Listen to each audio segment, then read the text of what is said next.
នៅព្រឹកថ្ងៃទី10ខែធ្នូឆ្នាំ2025នេះផងដែរនេះខ្ញុំនឹងអាប់ដេតនៅព័ត៌មានជូនទៅកាន់បងប្អូនរបស់យើងចាស់គឺខាងក្រសួងការពារជាតិគាត់បានប្រកាសថាកម្លាំងថ្មើរជើងរបស់ថៃនៅក្នុងបរិមាណដ៏ច្រើនលើសលប់អមទៅដោយរថក្រោះជាច្រើនគឺបាននឹងកំពុងតែរុលចូលនៅក្នុងភូមិសាស្ត្របឹងតគួននៅក្នុងខេត្តបន្ទាយមានជ័យនៅព្រឹកថ្ងៃទី10ខែធ្នូឆ្នាំ2025នេះផងដែរអញ្ចឹងសូមឲ្យតបជួមុខរបស់យើងទាំងអស់សូមមេត្តាមានការប្រុងប្រយ័ត្នហើយសម្ដេចតេជោលោកក៏បានផ្ញើសារសួរសុខទុក្ខនិងផ្ដាំទៅកាន់កងកម្លាំងប្រដាប់អាវុធគ្រប់ប្រភេទដែលបានកំពុងឈរជើងការពារទឹកដីគឺឲ្យពួកគាត់ទទួលទាននៅអំបុកស្រូវថ្មីដើម្បីវាយសត្រូវដែលឈ្លានពាននឹងឲ្យខ្ចាត់ខ្ចាយបាត់ពីទឹកដីរបស់ខ្មែរយើងហើយក្តៅមួយទៀតបងប្អូនយើងចាគឺទាំងព្រឹកព្រលឹមថ្ងៃទី10ខែធ្នូឆ្នាំ2025នេះតែម្ដងគឺយោធាថៃនឹងគឺបានបើកការបាញ់ប្រហារមកលើកម្ពុជាដោយប្រើយន្តហោះចម្បាំង16ហើយទម្លាក់គ្រាប់បែកចំនួន7គ្រាប់បណ្ដាលឲ្យឆេះកាស៊ីណូមួយកន្លែងនៅសង្កាត់អូស្មាច់ហើយដោយឡែកយើងក៏លេចទៅខាងប៉ោយប៉ែតវិញនៅព្រឹកថ្ងៃដដែលទី10ខែធ្នូឆ្នាំ2025នេះដូចគ្នាចាគឺនៅវេលាម៉ោង8:53នាទីព្រឹកគឺមានគ្រាប់ធ្លាក់នៅមុខផ្ទះរបស់ប្រជាពលរដ្ឋរបស់យើងនៅក្នុងភូមិប្រជាសង្កាត់ផ្សារកដាក្រុងប៉ោយប៉ែតខេត្តបន្ទាយមានជ័យប៉ុន្តែយើងអត់ទាន់ដឹងថាជាគ្រាប់អ្វីនៅឡើយទេហើយការធ្លាក់គ្រាប់នឹងដែរគណៈសន្តិភាពនៅខ្សែបន្ទាត់ព្រំដែនភូមិជោគជ័យភូមិព្រៃច័ន្ទនិងភូមិបឹងតគួនគឺកំពុងតែលឺស្នូផ្ទុះខ្លាំងមែនទែនបងប្អូនឡើងក្រឹកក្រែងពេញព្រៃតែម្ដងតើឥឡូវបងប្អូនយើងទៅទស្សនារូបភាពនិងសម្លេងច្បាស់ទាំងស្រុងដែលប្រជាពលរដ្ឋរបស់យើងលោកបានថតបានណានេះ S16 មកបាញ់នៅសង្កាត់អូស្មាច់យើងនេះបានមកបាញ់ដាក់2គ្រាប់នេះ2គ្រាប់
បងអើយស្ទះពេញនឹងឯងនិយាយទៅអ្នកមុខក៏ច្រើនអ្នកក្រោយក៏ច្រើនឡានម៉ូតូក៏យន្តច្រើនខ្លាំងនេះស្ទះពេញនឹងឯងទៅមុខឡើងរួចហើយគេក៏រត់យើងក៏រត់នេះបើនិយាយក្រោយក៏ស្ទះមុខក៏ស្ទះគ្រប់កន្លែងចាញ់អត់តាន់ផុតទេបងអើយបើឡានម៉ូតូវិញសម្រៀបជួរគ្នាហ្មង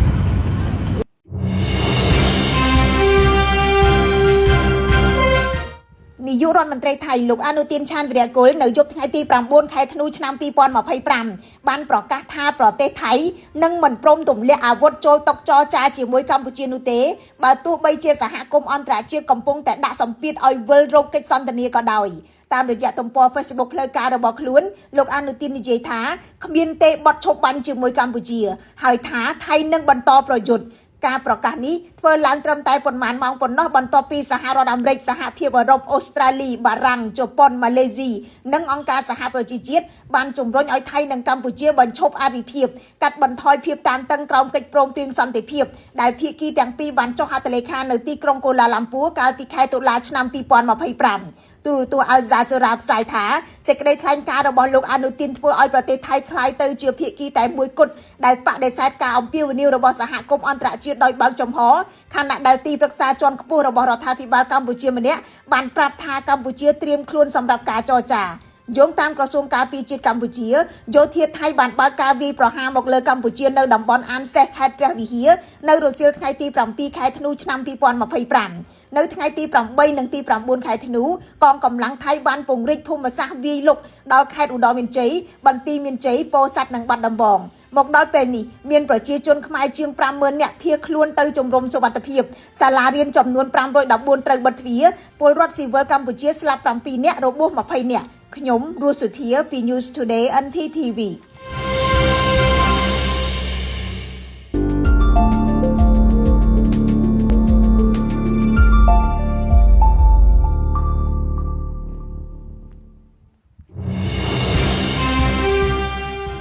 ការវេលុកឆ្លងដែនរបស់យោធាថៃបានចូលទៅដល់ស្រុកវាលវែងខេត្តពោធិ៍សាត់និងស្រុកកំរៀងខេត្តបាត់ដំបងដោយថៃបានបាញ់ផ្លោងអាវុធធុនធ្ងន់និងយុទ្ធឧបករណ៍ដ៏បំផ្លិចបំផ្លាញជាច្រើនប្រភេទចូលទៅក្នុងទីប្រជុំជនស៊ីវិលនៃខេត្តទាំងពីរលោកស្រីម៉ាលីសុជាតាអ្នកនាំពាក្យក្រសួងការពារជាតិបានឲ្យដឹងនៅថ្ងៃទី9ខែធ្នូឆ្នាំ2025ថាថៃបានវាយប្រហារស្រុកកំរៀងខេត្តបាត់ដំបងតាំងពីយប់ថ្ងៃទី8ចូលទៅដល់ព្រឹកថ្ងៃទី9ខែធ្នូហើយនៅថ្ងៃទី9ដដែលទីហ៊ានថៃបានបាញ់កាំភ្លើងធំ105មីលីម៉ែត្រនិង155មីលីម៉ែត្រចូលទៅទីប្រជុំជនស៊ីវិលនៅក្នុងឃុំថ្មដាស្រុកវាលវែងខេត្តពោធិ៍សាត់ការបាញ់ប្រហារនេះបានបង្ខំឲ្យក្រសួងអប់រំប្រកាសបិទសាលារៀនបណ្ដោះអាសន្ននៅក្នុងឃុំថ្មដាពោធិ៍សាត់និងបាត់ដំបងជាខេត្តទី4និងទី5របស់កម្ពុជាដែលរងការវាយប្រហារចាប់តាំងពីយោធាថៃបានវាយលុកកម្ពុជាទាំងតាមជើងគោកនិងលើអាកាសពីថ្ងៃទី7ខែធ្នូឆ្នាំ2025ថៃចាប់ផ្ដើមបាញ់ផ្លោងដំបងពីតំបន់អានសេះក្នុងខេត្តព្រះវិហារមុនរាលដាលទៅដល់ខេត្តឧត្តរមានជ័យនៅថ្ងៃបន្ទាប់បន្តទៅដល់ស្រុកអូជ្រៅនិងស្រុកថ្មពួកក្នុងខេត្តបន្ទាយមានជ័យក្រសួងការពារជាតិកម្ពុជាបានឲ្យដឹងថាការវាយប្រហាររបស់ថៃរាលដាលនៅទូទាំងយុទ្ធភូមិភាគទី4និងទី5ដែលជាការប្រយុទ្ធគ្នាតាមព្រំដែនថៃកម្ពុជាដ៏ធំបំផុតមួយមិនធ្លាប់មាននៅក្នុងរយៈពេលប៉ុន្មានទសវត្សរ៍ចុងក្រោយនេះដោយការវាយលុករបស់ថៃរីករាលដាលយ៉ាងកំរោលកម្ពុជានៅថ្ងៃទី9ខែធ្នូបានប្រកាសវាយបកការពារខ្លួននៅគ្រប់សមរភូមិទាំងអស់តាមបញ្ជារបស់សម្ដេចហ៊ុនសែនប្រធានព្រឹទ្ធសភានិងជាអតីតនាយករដ្ឋមន្ត្រីកម្ពុជាមកដល់ម៉ោង2រសៀលថ្ងៃទី9ខែធ្នូការប្រយុទ្ធគ្នានៅបន្តនៅក្នុងគ្រប់សមរភូមិទាំងអស់យ៉ាងហោចណាស់ជនស៊ីវិលកម្ពុជាចំនួន7 នាក់បានស្លាប់20 នាក់រងរបួសនិងពលរដ្ឋជាង 10,000 នាក់បានភៀសខ្លួន